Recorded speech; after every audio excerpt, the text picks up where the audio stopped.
The moment the heart monitor sounded the alarm and the team rushed into the operating room, he felt the ground disappear beneath his feet.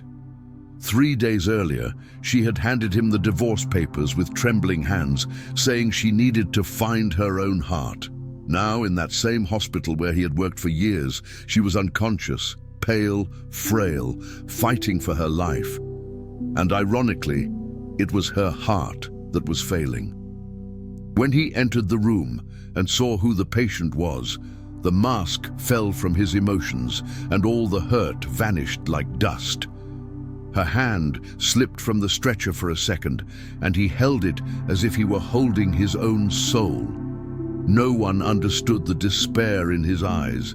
No one knew about the divorce. Only he knew that if she didn't wake up, his last memory would be the moment she left him. And there, between scalpels and bright lights, someone realized that the battle wasn't for a lost marriage. It was for the woman who had always been the love of his life. Before we delve into this amazing story, tell me which city and state you're watching from. Leave a comment and I'll reply with gratitude. And while you're at it, subscribe to the channel, turn on notifications, and like this video. We want to share more stories like this. The day she filed for divorce began like any other, but ended like a silent earthquake that ripped deep cracks in both of them. She walked through the house slowly, as if each movement were carefully rehearsed to avoid collapsing prematurely. The white envelope in her hands seemed to weigh tons, not because of the paper, but because of everything it represented. A decision she believed was necessary, even though she knew it would hurt them both in different ways. When he arrived home from his shift, exhausted, with dark circles under his eyes, as deep as the sleepless nights he was used to, he found her standing in the center of the room, holding the envelope like someone carrying a bomb about to explode. He realized immediately that something was wrong. Doctors recognize vital signs of pain, even when there is no visible wound. "What happened?" he asked, slowly taking off his shoes, trying not to sound desperate. But when she held out the envelope, he already knew. He felt a chill run through his chest, a sensation he had never experienced, not even with the worst patients at risk. It was different. It was personal. It was his own heart being cut without anesthesia. She tried to explain, with words that spiraled out of control, that her heart was torn, that she felt she had lost herself amidst shifts, absences, and a routine that had turned them into strangers. It wasn't a lack of love. It was fear, confusion, emotional exhaustion. He listened in silence, with the fragile posture of a man facing something impossible to contain. The only thing he managed to ask was, "Do you still love me?" And when she hesitated, taking longer than she should have to answer, that silence hurt more than if she had said no. He signed, not because he wanted to, not because he agreed, but because he felt that respecting her pain was the last way to love her, even if it crushed him inside. She left the house that night with tears welling up, believing she needed that space to rediscover her own heart. He stood in the empty room, staring at a broken marriage, unable to comprehend how it had all come to this. In the following days, she tried to move on with her life alone, but something inside her always felt out of place, as if she had left an essential part of herself behind. She tried to work, she tried to sleep, she tried to distract herself, but her mind would return to him at random moments, when she made coffee, when she looked at the bed, when she lay alone. On his side, the shifts became heavier, not because the hospital was busier, but because he now carried an emotional void that bled silently beneath his lab coat. He wondered where she was, if she was okay, if someone was taking care of her, if she still thought of him.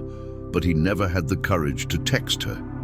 Respecting her silence became the cruelest test of love he had ever had to endure. 3 days later, while walking to work, she felt something she had never felt before. A pressure in her chest, a shortness of breath that seemed to come from the depths of her soul. At first, she thought it was anxiety, a reflection of that painful decision. But when her legs began to weaken and her vision blurred, she understood that it was something physical, something dangerous, something that was getting out of control. She tried to reach for her cell phone in her bag, but her fingers trembled too much. The world slowed down, the sounds became distant, and the ground seemed to approach too quickly. A gentleman passing by saw her fall, tried to help her, and shouted for help. The ambulance arrived in a few minutes, but to her, it seemed like an eternity. Her consciousness wavered like a light about to go out, and the fear that gripped her chest at that moment was different from all the others. It was the fear of dying, far from the man she still loved, the fear that the last gesture he would remember her by would be the request for a divorce. When the ambulance asked which hospital to take her to, the operator made the logical decision, the closest one. The destination, however, had a different logic. It was precisely the hospital where he was on duty. During the journey, she tried to fight to keep her eyes open, but each second seemed to pull her deeper into a dark and silent place. Her heart beat irregularly, out of rhythm, as if protesting the emotional pain she carried and which was now taking its physical toll. The paramedic checked her vital signs, repeating her name, trying to keep her conscious. But the face she saw in flashes was not his. It was the face of the man she had left behind, the husband she had promised to love, the husband she had abandoned trying to save herself. Meanwhile, at the hospital, he reviewed medical records, trying to keep his mind occupied. But inside, everything was chaos. He hadn't slept for 2 nights, hadn't eaten properly, and lived trapped between professional responsibilities and a heart that insisted on bleeding.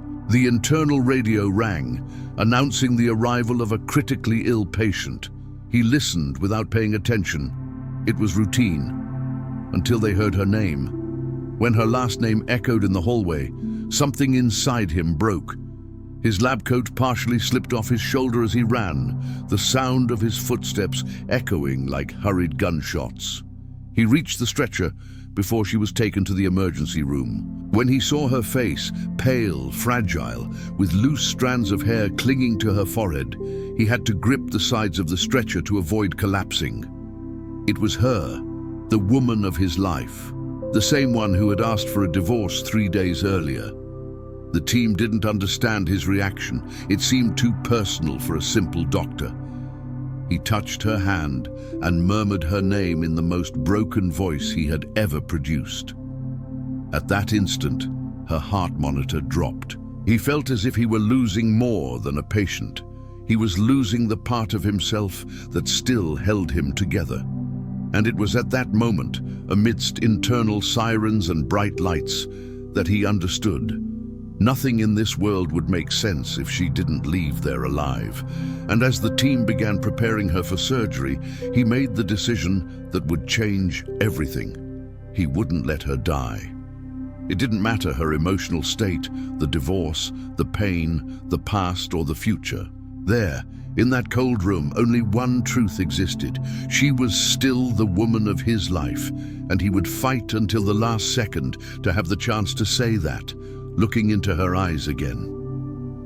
The operating room door slammed shut with a metallic crack that echoed like a silent warning that, from that moment on, every second would be a battle between life and ultimate loss. He adjusted his scrubs with trembling hands, trying to regain the professional posture the hospital demanded, but the truth was that inside he was crumbling into pieces too small to be picked up. The other doctors immediately noticed something was different. His gaze wasn't that of a surgeon about to save yet another life. It was the gaze of a desperate man fighting against his own mind to maintain control while his heart screamed. Even so, no one dared question him directly. They only exchanged discreet glances, knowing it would be useless to try to pull him away from the table. The case was serious. Her heart was beating too erratically, the signals fluctuating as if each beat were a silent plea to continue existing. He needed to act with surgical precision, and at the same time, he needed to prevent himself from feeling too much. It was such a thin line that it seemed impossible to cross without getting cut. While the anesthesiologist prepared the equipment, he approached the stretcher. Her face was obscured by half the cold lights of the room, creating an almost cinematic contrast between the fragility and the strength he had always seen in her. He discreetly touched the hand resting beside her, a quick, subtle, almost clandestine touch, but enough to remind him of what was at stake.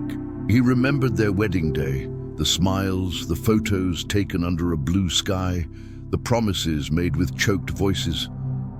He remembered the nights she waited for him with dinner ready, even knowing he would probably arrive too late to enjoy it. He remembered the small arguments that grew like ignored cracks until they became flaws bigger than they could fix. And he remembered the white envelope, the cutting silence, the last question he asked her before signing the papers. The question that never had an answer. It was impossible to separate the doctor from the husband at that moment, so he didn't even try anymore. The surgery began. He guided the team firmly, but his voice carried an almost imperceptible tremor. The monitor beeped irregularly, as if trying to keep up with the emotional chaos that filled the room.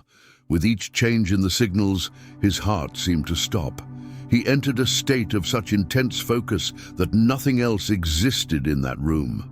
The other doctors moved around him like satellites, while he was the gravitational force that kept everything in order. But deep down, he knew that this fight was unequal, not just against a weakened body, but against all the accumulated hurt, against lost time, against the cruel possibility that their final chapter would end there. He closed his eyes for a second, mentally reciting each technique, each step, each statistic of similar cases, and above all, each memory he needed her to carry back to the surface. He needed her to live. He needed her to have the chance to choose to stay. The bleeding was more complicated than expected. There was a moment when the monitor triggered a sharper signal and the entire room went on alert. He felt his own body freeze. "Hold the pressure," he said, his voice faltering at first and then firm as steel. His hands worked with almost superhuman precision, guided by years of experience and a love that never ceased to exist. Sweat trickled down his forehead, mingling with the bright lights that blinded him for brief moments. But he didn't look away. He couldn't look away. It was her. The woman he had loved since their first meeting. The only person capable of disarming him with a glance. The one he always returned to, even when exhaustion seemed to crush him. And now, ironically, she was the one who needed to return to him. While holding one of the forceps, he felt something he had never felt in years of his profession: fear of failure. He knew he couldn't let his emotions get in the way, but how could he separate the fear of losing a patient from the fear of losing the woman who had marked his life in every possible way? The boundary between the professional and the personal dissolved, and all that remained was the man, a man emotionally kneeling before fate, begging for one more chapter. As soon as the team stabilized her breathing, her heart rate returned to a more acceptable but still weak pattern. He felt his chest open in a sigh that almost cut off his breath. It was only a temporary victory, but it was enough to rekindle a hope he had almost forgotten. As the surgery progressed, silence fell among the professionals. Each of them realized that something deeper was happening there, something that transcended hospital traffic and routines. The anesthesiologist, with attentive eyes, observed the way he looked at the patient. It was a look that no doctor could fake, a look of love and despair mixed together, of someone who knew he couldn't bear to lose that woman. Even so, she didn't interfere. She simply maintained a stable, silent environment, allowing that emotional battle to unfold without judgment. He continued fighting, guiding the team, making delicate adjustments that demanded absolute focus. At a critical moment, the heart rate dropped again. It was so quick it seemed like the monitor itself startled him, but he reacted instinctively, working with agility and firmness. "Come on, love," he murmured unconsciously, too quietly for anyone to hear clearly. It was his heart speaking before his mind, and as if it had heard, the monitor rose again, slowly but steadily. The relief that swept through the room was silent but intense, like a wave that everyone felt. He took a deep breath, regained his focus, and completed the procedure with the skill everyone knew him for, but this time driven by something much greater than technique. When the surgery finally ended, he took a step back, breathing heavily, as if he had just run miles. The team began to organize the instruments, but he remained still, looking at her with a mixture of exhaustion, fear, and hope. It was as if he was seeing a version of her he never imagined he would find, vulnerable, fragile, on the verge of something irreversible. He touched her hand again, this time without hiding it, and allowed himself a second of weakness.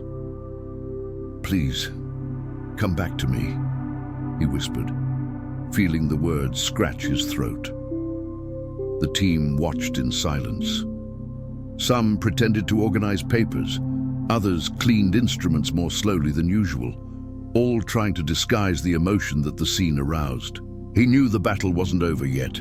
She was stabilized, but her awakening would be uncertain. Recovery could take time. There were hidden risks in every possibility, but there, in the intensity of that moment, the love he held in his heart redefined all priorities.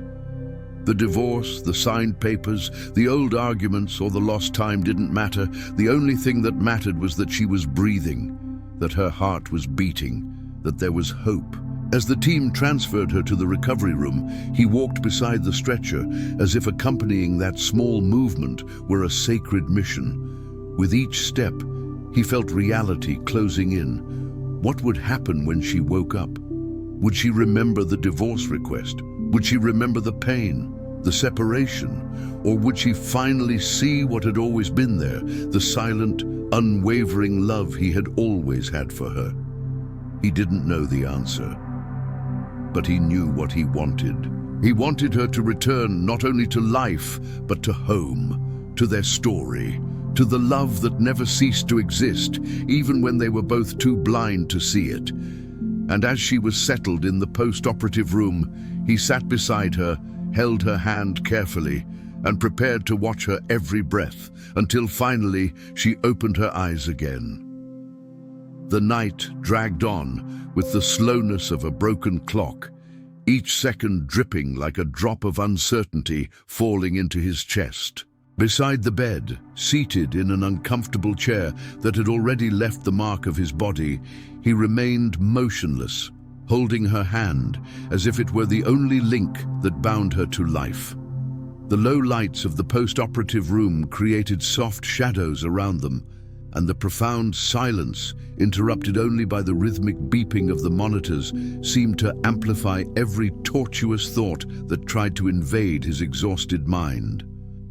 He watched her with the devotion of someone who sees something sacred, the almost imperceptible movement of her chest, rising and falling, her pale skin beginning to regain some color, the strands of disheveled hair falling across her forehead.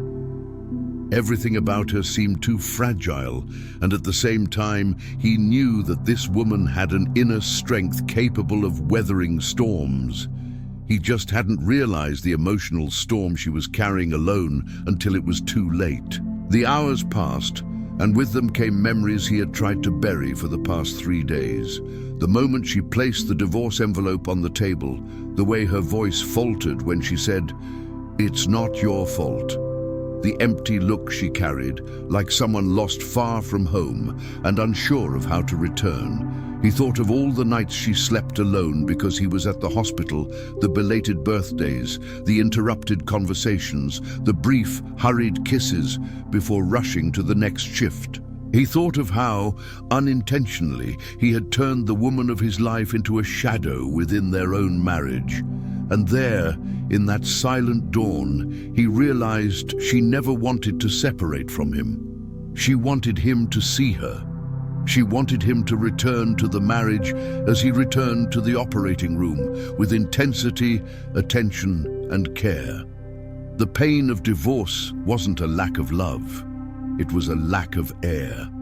And now, ironically, it was precisely the air she was fighting to regain. It wasn't until the clock struck 4 in the morning that something changed. At first, it was an almost imperceptible movement. Her fingers twitched slightly within his hand. He lifted his head instantly, as if pulled from a trance. He watched with absolute attention, his heart racing, hoping it wasn't just an involuntary spasm. A few seconds later, her eyelashes fluttered. His entire world held its breath. He leaned forward, without letting go of her hand, and whispered her name with such profound tenderness that even the walls seemed to absorb the sound. Her eyes opened slowly, as if an enormous weight were holding her eyelids. Her vision was blurry, but gradually his outline began to take shape. The face of the man she thought she had lost was there, so close, so real, so devastatingly emotional. For a moment she was confused. She tried to remember where she was, what had happened, why her body ached so much. He noticed the confusion in her eyes and caressed her hand with a gentleness that left no doubt about the love he felt. "You're in the hospital," he murmured. "You fainted. Your heart collapsed." She frowned, turned her face slightly, and tried to process those words. But something stronger caught her attention: the way he looked at her. It wasn't the look of a doctor for a patient. It was the look of a man who had been on the verge of losing what he loved most in the world. She took a deep breath, feeling the air enter with more difficulty than she expected, and then noticed the wedding ring that still shone on his finger. They had signed papers, but he never took the ring off. Tears began to well up in his eyes before she could even say anything.